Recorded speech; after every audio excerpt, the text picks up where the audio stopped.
Hi, class. Today I want to give you some information about intersectionality, what it is, and how it can be useful in addressing health inequities. According to Patricia Hill Collins, the term intersectionality references the critical insight that race, class, gender, sexuality, ethnicity, nation, ability, and age operate not as unitary, mutually exclusive entities, but as reciprocally constructing phenomena that in turn shape complex social inequalities. That is a lot to get one's head around, but I think that it's one of the best definitions I've seen. Patricia Hill Collins has written prolifically about intersectionality as a critical component of Black feminist thought. The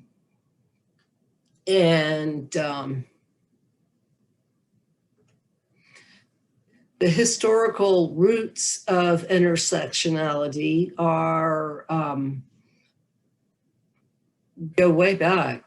While Dr. Kimberly Crenshaw is credited with coining the term in 1991 in her work in legal studies, the concept of intersectionality is rooted in work that came much earlier. In fact, it's seen in Angela Davis's Women, Race, and Class in 1981, in the Combahee River Collective's Black Feminist Statement in 1982, and in Audre Lorde's Sister Outsider in 1984.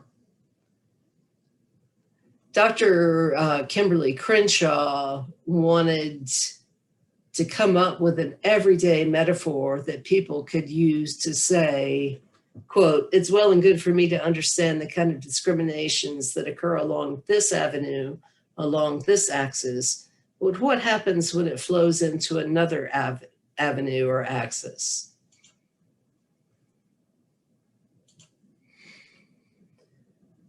The Combahee River Collective's statement can be traced back to Sojourner Truth's "Ain't I a Woman" speech at the 1851 Women's Convention. Her interrogation of the intersections of race and gender are one of the earliest recorded accounts of an intersectionality perspective.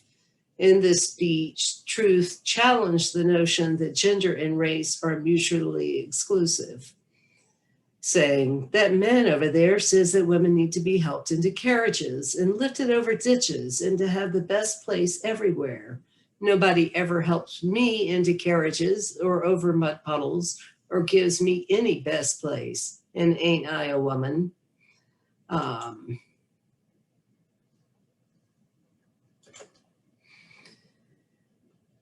By the early 2000s, we see that intersectionality had traveled far and wide, and the scholarship had really multiplied exponentially. Corbato et al. Observed that the intellectual history of intersectionality is rather unique in that it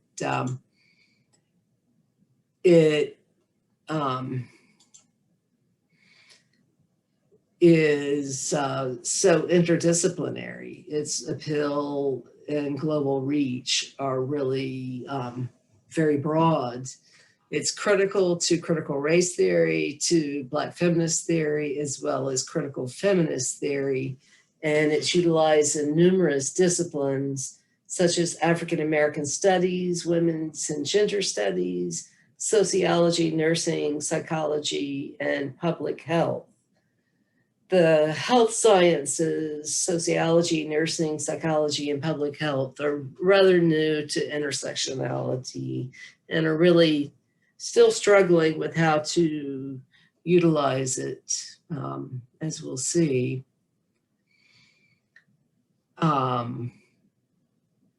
More recently, we see that intersectionality has really gone viral. The term has been so popularized that we're beginning to see it used in a lot of different ways.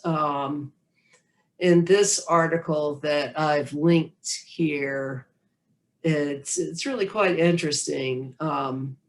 It's called The Intersectionality Wars by Vox Media writer Jane Coaston. She suggests that in my conversations with right-wing critics of intersectionality, I found that what upsets them isn't the theory itself. Indeed, they largely agree that it accurately describes the way people from different backgrounds encounter the world. The lived experiences and experiences of discrimination of a Black woman will be different from those of a white woman or a Black man, for example. What they object to its implications, uses, and most importantly, its consequences. What some conservatives view as the upending of racial and cultural hierarchies to create a new one. And I would argue that that is not in any way the goal of intersectionality, creating a new hierarchy, but it does clearly upend hierarchies that are white supremacist. The current debate over intersectionality is really three debates, one based on what academics like Crenshaw and others actually mean by the term, one based on how activists seeking to eliminate disparities between groups have interpreted the term, and a third on how some conservatives are responding to its use by activists.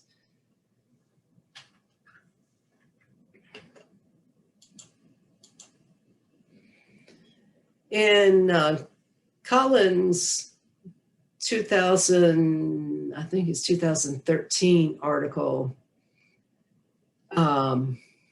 Intersectionality's Definitional Dilemmas, she has asked whether the concept in its travels is becoming too watered down or has lost its critical edge. Clearly, its uses are changing. For instance, in a recent NPR episode before the Grammys, I heard broadcaster Ari Shapiro describe Grammy nominee Devontae Hines is having an intersectional boundary-breaking approach to his craft, quote unquote. While Hines' music is clearly genre-busting, what, we might ask, does Shapiro mean by describing it as intersectional? Whatever makes an analysis intersectional, whatever terms it deploys, whatever its iteration, whatever its field or discipline, its adoption of an intersectional way of thinking about the problem of sameness and difference and its relationship to power is what makes it intersectional. Collins argues that it really functions as three interdependent sets of concerns. It's a field of study that is situated within the power relationships it studies. It's an analytical strategy that provides new angles of vision on social phenomenon, and it is critical praxis that informs social justice projects.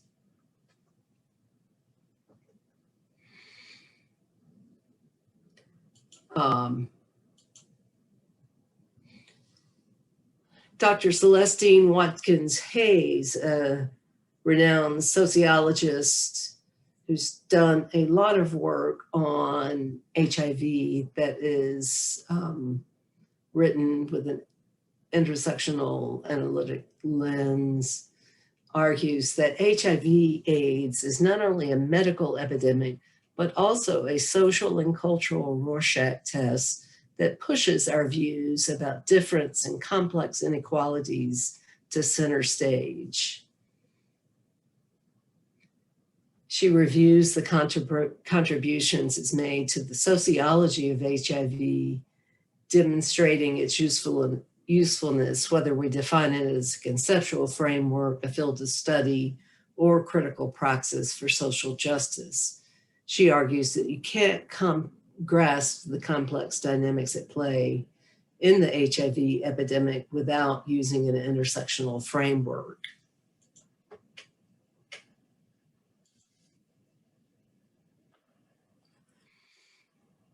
Dr. Lisa Bowleg has written a great deal about the challenges of utilizing intersectionality for HIV health inequities research, but health inequities research in general. How do we measure, analyze, and interpret multiple interlocking sociological effects? Too often, she notes, researchers have resorted to asking questions about experiences by using an additive approach, as in check all that apply, which implicitly assumes that social inequality increases with each stigmatized identity.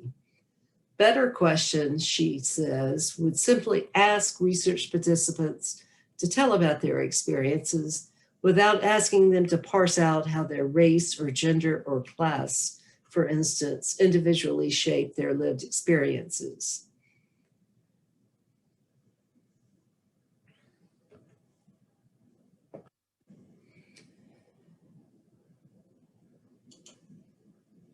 Some of the methodological challenges of utilizing intersectionality are deciding what approach is going to be best, what research design would be best. Do qualitative, quantitative, and/or mixed methods work best for your research question? And can we measure the effects of intertwined, overlapping identities and experiences? And how do we evaluate the impact of historical injustices? And should intersectionality be used to study up or to research those who have held the most power? Bowleg suggests that one approach that's been useful is to use mixed methods. For instance, researchers interested in understanding how different groups experience the same event, for instance, interactions with police. They might use qualitative methods first to examine similarities and differences in meaning making, and then use the findings to develop and test appropriate measures prior to collecting quantitative data.